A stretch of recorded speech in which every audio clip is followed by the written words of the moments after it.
की आपलं शहर आता झपाट्यानं वाढतंय, आपलं शैक्षणिक हब आहे, मोठ्या संख्येनं विद्यार्थी, पालक, त्यांचे नातेवाईक बाहेरून राज्यात सुद्धा लातूरला येऊन राहत आहेत. त्याच्यामुळं साहजिकच ही वर्दळ वाढलेली आहे.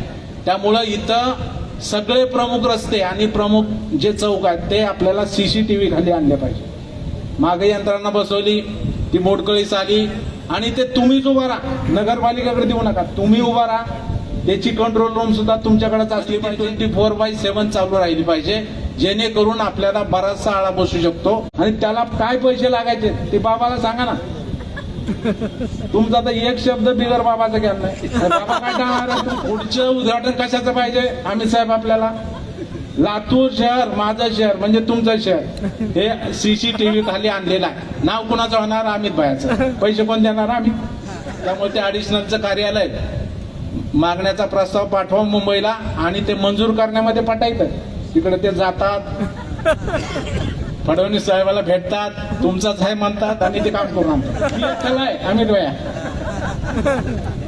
ती आपल्याला सगळ्यात तुम्हाला मला जमू शकत नाही. खासदार साहेबांनी सांगितलं वाहतुकीचं ते खरंच आहे.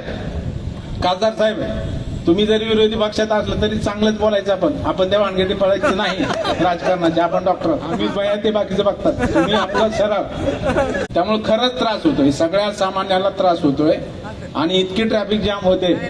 तर तुम्ही ते महानगरपालिका तुम्ही काय बसायचं ते बसा आणि किमान ते पोलीस ड्रेस घालून तरी, तो आहे का नाही आम्हाला माहित नाही, पण पोलीस ड्रेस घालून मनुष्यबळ कमी आहे तुम्ही ते काय हे तुम्ही त्याच्यामध्ये किमान तिथं एक तरी पोलीस. राजीव गांधी चौक आहे, शिवाजी चौक आहे, जुना रेणापूर नाका, नवीन रेणापूर नाका, वाडा चौक, रोज ट्रॅफिक जाम आहे.